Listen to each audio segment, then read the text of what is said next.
নমস্কার বন্ধুরা, তোমরা সবাই কেমন আছো? সোমাস লাইফস্টাইলে তোমাদের অনেক অনেক ভালোবাসা।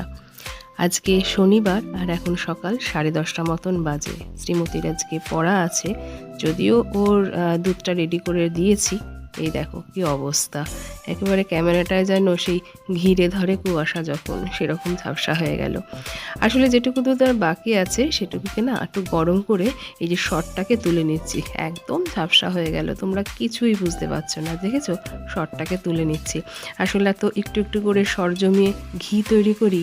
একবার তুমি যদি কোনো কিছু জিনিস শিখে যাও না, আর সেই শেখাটা তুমি যদি নিজের থেকে শেখো, নিজের আগ্রহে শেখো, সেই জিনিসটা কিন্তু বারবার করার প্রতি তোমার আগ্রহ জন্মাবে। সেখানে কিন্তু তোমাকে কেউ বলবে না বা তোমাকে কেউ জোর করবে না, সেটা কিন্তু তুমি নিজের থেকেই করবে।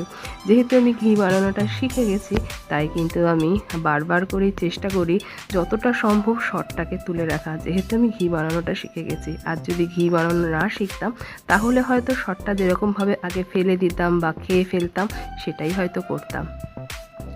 আর এই যে বাকি যে দুধটুকু ছিল সেটাকে একটু গাঢ় করে জাল দিয়ে নিয়েছি, সেটাকে খাচ্ছি। বেশ ভালো লাগে কিন্তু খেতে, একটু ঘন দুধ। আর যেহেতু গরুর দুধ তো একটু বারবার দেখবে জাল পড়লে বেশ ঘন হয়ে যায়, একটা কিন্তু সুন্দর একটা গন্ধ লাগে। যদিও আজকে শনিবার বললাম, কিন্তু আজকে না চিকেন আনিয়ে রেখেছি আগামীকালের জন্য। আসলে না এই রবিবার দিনকে তারপরে কি হবে, যদি আগে থেকে চিকেনটা আনা থাকে সেটাকে, তাহলে কি হয়, ভালো করে ধুয়ে ম্যারিনেট করাও থাকে। এবারে পরের দিন রান্না করতে গিয়ে সুবিধা হয়। আর আমাদের তো অল্প একটু চিকেন আসে না, যেটাই আসুক না কেন, সে চিকেন হোক কি মাছ হোক, যেটাই আসুক না কেন, এতটা করে আসে যে দিনের দিন সেটাকে ধুয়ে রান্না করতে অনেকখানি সময় চলে যায়। তাই জন্য বেশিরভাগ সময় চেষ্টা করা হয় একটু আগের দিন আনিয়ে রাখার। আর তাই বলে কি এমন কখনো হয় না যে দিনের দিন আসে না? হ্যাঁ, দিনের দিন যেদিনকে আসে সেদিনকে একটু কষ্টই হয়। আসলে একা হাতে সমস্ত কিছু করা, যারা আমরা একা হাতে করি একমাত্র তারাই বুঝি যে অতগুলো চিকেন বা মাছ যেটাই বলো না কেন, ধুয়ে সেটাকে আবার মেখে, তার শুধু তো সেটা করলে হবে না, তার আনুষঙ্গিক মশলাপাতি সমস্ত কিছু তো জোগাড় যন্ত্র করতে করতে অনেকখানি সময় হয়ে যায়। তো আজকে আমার শ্রীমতী তো বললাম, আজ শনিবার সকালে করে তো পড়তে যায়, 11:30 থেকে পড়া থাকে। আর এখন তো 10:30টার একটু বেশি হয়ে গেছে, ও স্নান টান হয়ে গেছে। এবারে ওকে আমি ব্রেকফাস্টটা দিয়ে দিই। ও না বাটার টোস্ট খায় ঠিকই, কিন্তু এরকমভাবে সেঁকে দিলে ও ভালোবাসে। অনেক সময় হয় যখন দিই ওকে বাটার দিয়ে একটু ভেজে মতন দিই, সেদিন কেউ খেতে চায় না, কিন্তু এই পাউরুটি সেঁকে তার উপর বাটার দিয়ে দিলে ও কিন্তু খেয়ে নেয়। যদিও বা ওই দুটুকরোই খাবে পাউরুটি, কিন্তু ওর পাউরুটি খাওয়ার স্টাইলটা দেখলে এই যে চারধারের যে পোড়াটা থাকে সেটা ওকে ফেলে দিতে হয়। এটা আগাগোড়ায় একদম ছোটোবেলা থেকে। আর ও কিন্তু হয়েছে আমার মতন, এরকমভাবে বাটার টোস্ট করলে ও কিন্তু চিনি দিয়ে খায় না, কিন্তু আমার কর্তামশাই এখানে বেশ অনেকখানি করে চিনি দিতে হবে, তবে তার ভালো লাগবে খেতে। আর চলো, শ্রীমতীকে তো খেতে দিয়ে দিয়েছি, ও খেয়ে ঠেয়ে মোটামুটি রেডি হয়ে নিয়েছে, এবার পড়তে যাবে। আর এই যে থালার মধ্যে যে চিকেনটা ধুয়ে রেখেছি, এটা জল ঝরাতে দিয়েছি, এটা করব রবিবার দিনকে। আর এই যে ডাব্বা যে দুটো দেখছো, এই দুটোকে রেখে দেবো ডিপ ফ্রিজে, অন্য আরেক দিনকে করব। আমি তো বললামই, আমাদের বাড়িতে চিকেন হোক কি মাছ হোক, যেটাই আসুক না কেন, অনেকটা পরিমাণেই আসে। আর এদিকে দুধের বাটিটাও রেডি করে রেখেছি, দুধালা দাদা আসবে। আর দেখো এখন বাজে কিন্তু 11:10। শ্রীমতীর পড়া 11:30 থেকে, তো স্যার আস্তে আস্তে আগের সময় 12:30টা করে। আর এখন তো কত বড় হয়ে গেছে, এখন একা একাই যায়। আচ্ছা, এরকম আমার মতন কার বলো তো মুদ্রা দোষ আছে? এটা হয়তো বদ অভ্যাস, জানি না। এই চেয়ার থাকলেই চেয়ারের মধ্যে জামা কাপড়, এক এক সময় তো এই যে চেয়ারের ওপরে দেখছো, এক এক সময় তো মানে বসার সিটের মধ্যেও কিন্তু আমি জামা কাপড় মেলে রাখি। এটা হয়তো আমার মুদ্রা দোষ। চেয়ার থাকলে কখনোই দেখবো না যে চেয়ারটা ফাঁকা আছে, জামা কাপড়ে পরিপূর্ণই থাকে।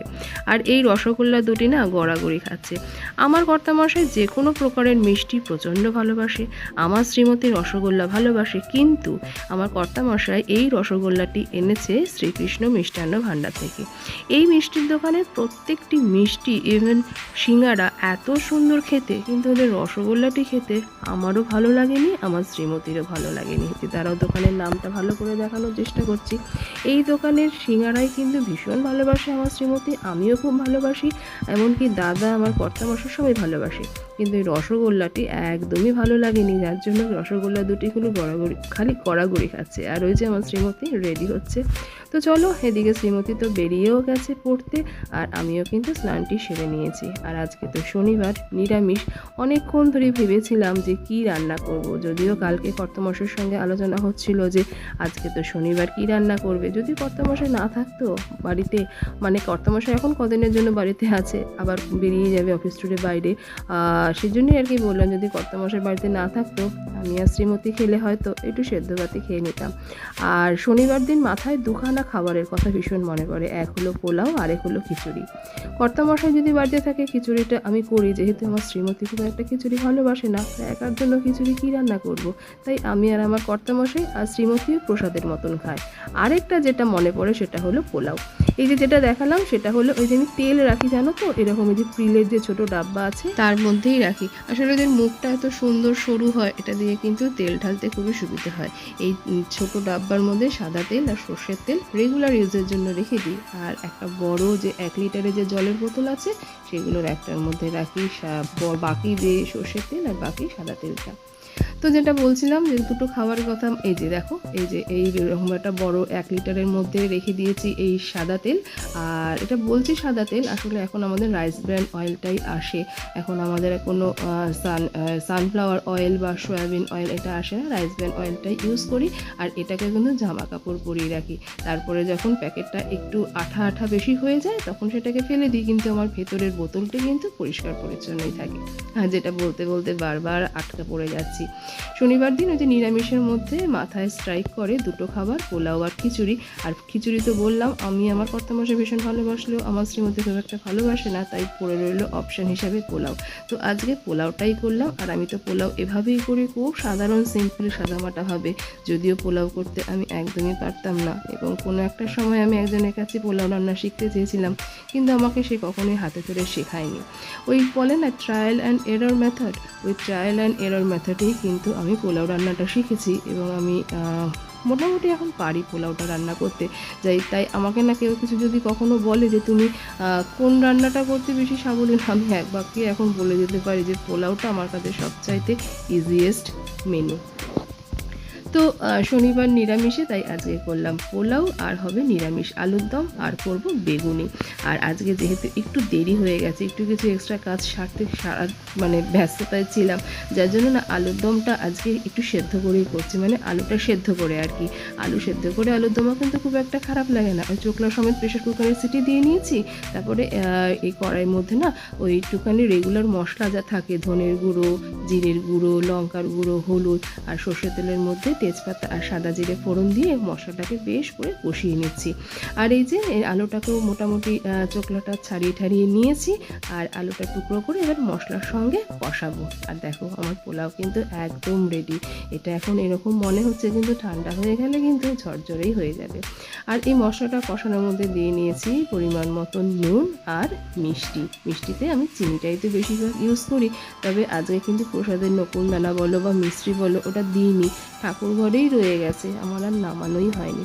আর মশলাটা কষিয়ে আলু দিয়ে এবারে বেশ খানিকটা জল দিয়ে দিয়েছি। খানিকটা জল দেওয়ার একটাই কারণ, আমার ঘরে কিন্তু যেরকমভাবে শুকনো আলুর দম খাওয়ার খুব ভালোবাসে, আর ঝোল ঝোল আলুর দমটাও বেশি ভালোবাসবে, তবে পোলাও তো একটু ঝোল ঝোল আলুর দমটা হলে বেশি ভালো লাগবে।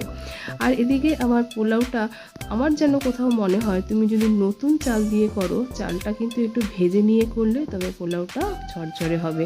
নতুন গোবিন্দভোগ চাল দিয়ে কিন্তু খিচুড়ি আর পায়েস এটা বেশি ভালো হয় আমার মতে। আর পুরনো গোবিন্দভোগ চাল দিয়ে কিন্তু পোলাও, ফ্রাইড রাইস এগুলো একটু বেশি ভালো হয়, যেহেতু পুরনো চালটা ঝরঝরে হয়। আর কর্তামশাই কালকে এই দুটি পেয়ারা এনেছিল, সেটিকে আর কাটা হয়নি। তো চলো এখন আলুর দমটা হচ্ছে হোক, আর আমি এই ফাঁকে পেয়ারা দুটি কেটে রাখি। দুটিই কাটবো একসঙ্গে, না হলে যদি একটা কাটি আরেকটা গড়াগড়ি খাবে, আর গড়াগড়ি খেতে খেতে ও ডাস্টবিনেই চলে যাবে। আর গরম তো অসম্ভব লাগছে, স্নান করেছি, মাথাটা একদমই ভেজা, ফ্যানটাও ছাড়লাম। চলো এবার চুলটাও খানিকটা শুকাক, ওদিকে আলুর দমটা হোক, আর আমি এদিকে পেয়ারাটি কাটি। তবে আমি ফল খুব একটা তো ভালো খাই না, ভালোবাসি না, সেটা তোমরা ভালো করেই জানো অনেকেই। আর যদি খাই, পেয়ারাটা একটু খাই, তবে সেটি যদি দেখতে সুন্দর হয়, খেতে ভালো হয়, তবেই আমি খাই। তবে দেখি খেয়ে এটি কীরকম, তবে দেখতে এটা যেটা মনে হচ্ছে যে খুব একটা ভালো হবে না। আর পেয়ারা যদি খুব একটা ভালো না হয়, মানে মানে একটু টক টক খেতে, জলসা জলসা খেতে আমার এতটুকুনি ভালো লাগে না। তবে আমি খুব চেষ্টা করি পেয়ারা কিন্তু নুন ছাড়া খেতে। নুন দিয়ে খেলে কিন্তু তার কোনো উপকারিতাই থাকে না। এবং এই যে টুকরোটি মুখে দিলাম, অসম্ভব বাজে খেতে। থার্ড গ্রেডের পরও যদি কোনো গ্রেড দেওয়া যায় সেটাই হবে এর উপযুক্ত, এর গ্রেডেশন।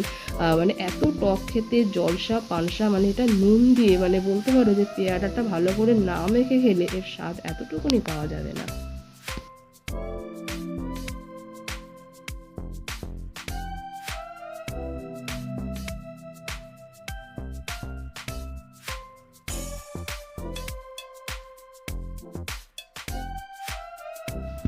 আর এদিকে আমার আলুর দম কিন্তু প্রায় হয়ে এসেছে। এবারে আমি গ্যাসটা নিভিয়ে দেবো, আলুর দমটা ঢেকে দেবো।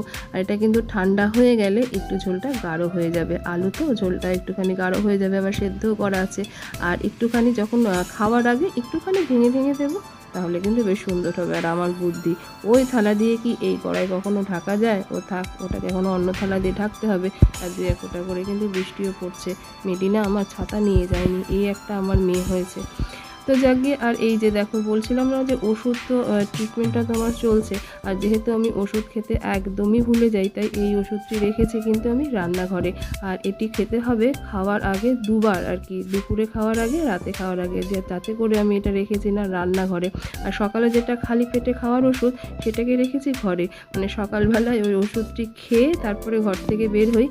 আর আমাদের তো মেয়েদের রান্নাঘরে সময়টা কেটে যায় 24 ঘন্টার মধ্যে যে কত ঘন্টা, মানে 20 ঘন্টা, মানে বলতে পারো, মানে ওই কি বলি বলো তো, 20 ঘন্টা বলবো না 15 ঘন্টা বলবো জানি না, যাকে বেশিরভাগ সময়টা তো রান্নাঘরে কেটে যায়। তাই এই খাওয়ার আগের ওষুধটি রেখেছি আমি রান্নাঘরে। তাও আমার যা হুলাক্কার মন, মাঝে মাঝে তো ভুলেই যাই। তো যাকে এবারে গুনে গুনে 10 ফোঁটা নিয়ে নিই 1/2 কাপ জলের মধ্যে। আর এবার এটিকে আমি খেয়েও ফেলি ঠাকুরের নাম করে। আর ওই যে দূরে দেখছো আলুটি, অত বড় আলুটি, সামনের কতটা অংশ পুরো নষ্ট হয়ে রয়েছে। এবারে ওটিকে কেটে তারপরে দেখতে হবে যে কতটা আলু ভালো আছে, নাকি পুরোটাই ফেলে দিতে হবে, নাকি বাচ্চা দিয়ে কিছু করা যায়। তো চলো, ঠাকুরের নাম করে ওষুধটি তো খেয়ে নিলাম। আর এবারে যে বেগুনিটি তো করবো, আমি তো বেগুনিতে একদম পণ্ডিত, মারাত্মক খুব ভালো পারি বেগুনি। যতই ভালো করে বেসন ফেটাই না কেন, খাবার সোডা দিই না কেন, বা এর মধ্যে গরম তেল দিই না কেন, যখন বেগুনিটা ভাজি সুন্দর কিন্তু ফুলে, কিন্তু তারপরে ঘুমিয়ে পড়ে। তো চলো, ওটাকে গুলে ফুলে রেখেছি, এবার ঢেকে রাখবো। আর এই যে বাটিতে আলুর দম বেড়েছি, আর এবারে পোলাওটাও বাড়বো, এটাকে দেবো নিচে। তোমরা হয়তো দেখে ভাবতে পারবে যে অতটুকুনি বাটিতে নিচে দেবে, কিন্তু ওই বাটিটার খোলটা অনেকখানি। আর ফ্ল্যাশ লাইটটা অফ করাতে দেখেছো, এবারে রঙটা কিন্তু অরিজিনাল কালারটাই প্রায় এসেছে। এবার এতটাও ফ্যাকাশে হলুদ হয়নি, আবার ফ্ল্যাশ লাইটে আবার বেশি হলুদে জল করছিল। দেখেছো পোলাওটা এখন কিন্তু যে ঠান্ডা হয়ে এসেছে, পোলাওটি কিন্তু বেশ ঝরঝরেই হয়েছে। তো চলো, এবার এটাকে দিয়ে রাখি, খানিকক্ষণ বাদে দিয়ে আসি। খানিকক্ষণ বাদে এবারে শ্রীমতী চলে আসবে। আরও একটা গুরুত্বপূর্ণ কাজ সেরে নিই। দাদা বৌদি সে কবে এসে চলে গেছে। আর ওরা যখন আসে তখন তো এই খাটের মধ্যে না এতজন মানুষের শোয়া হয় না, তখন এই র্যাকটা নিচে পেতে আমার কর্তামশাই শোয়। তবে এবারে কিন্তু এই র্যাকটা নিচে পেতে আমি আর আমার কর্তামশাই শুয়েছিলাম। আর এখানে জায়গাটা এতটাই ছোট, আর এইটা পেতেও কিন্তু আমাদের এবারে শুতে খুবই অসুবিধা হয়েছিল। পরের দিন গিয়ে মার খাট থেকে একটা তোষক এনে, আর কর্তামশাই তো এবারে আলনাটাকে বাইরে বের করে দিয়েছিল। তবে সেই নিয়ে কিন্তু কর্তামশাইয়ের সঙ্গে আমার একটুখানি রাগারাগি হয়েছিল যে আলনা বের করার কি হয়েছে, ওই 2-1 দিনের জন্য ওরা এসেছে, আবার তোমাকে আলনা বের করতে হচ্ছে, আবার ঢোকাতে হবে। আসলে ঘরে জায়গা সেরকম না থাকলে যাই হয়। তো যাক গিয়ে এবার এটাকে যথাস্থানে ভরে রাখি। আর এই বক্স খাটের ভেতরে যে কত কি আছে সে মানে ইয়ত্তা নেই। তো একের সময় ভাবি যে ভাগ্যিস বক্স খাটটা আমার ছিল বলে যে অনেক জিনিসপত্র রাখা হয়, কোথায় যে না হলে কী রাখতাম জানি না। তো যাক গিয়ে এখন এগুলোকে তো ভরে রাখছি। আর এর মধ্যে ভরে দেবো ন্যাপথলিন। আর একটু পরে শ্রীমতী আমার চলেও আসবে, তারপরে দুপুরের খাওয়া দাওয়া। আর কর্তামশাই আসলে তখন বেগুনিটা ভাজা হবে। আমার শ্রীমতী বেগুনি খায় না, আর আমিও বেগুনি খাবো, তবে বেগুনি যে ওপরের পিঠটা সেটাকে ভেজে আমি খেয়ে নেব। আর চলো, আমি ভিডিওটা এখানেই রাখছি। ভিডিওটা তোমাদের কোথাও যদি ভালো লেগে থাকে, ভালোবেসে একটা লাইক করে দিও, কমেন্ট করে জানিও ভিডিওটা তোমাদের কেমন লাগলো। আর যদি একটু বেশি ভালো লাগে, তোমার চ্যানেলটিকে সাবস্ক্রাইব আর শেয়ার করে আবার পাশে থেকে যেও। তোমরা সবাই ভালো থেকো, সুস্থ থেকো, সাবধানে থেকো। আবার দেখা হবে তোমাদের সঙ্গে অন্য আরেকটি নতুন কোনো ভিডিওর সঙ্গে।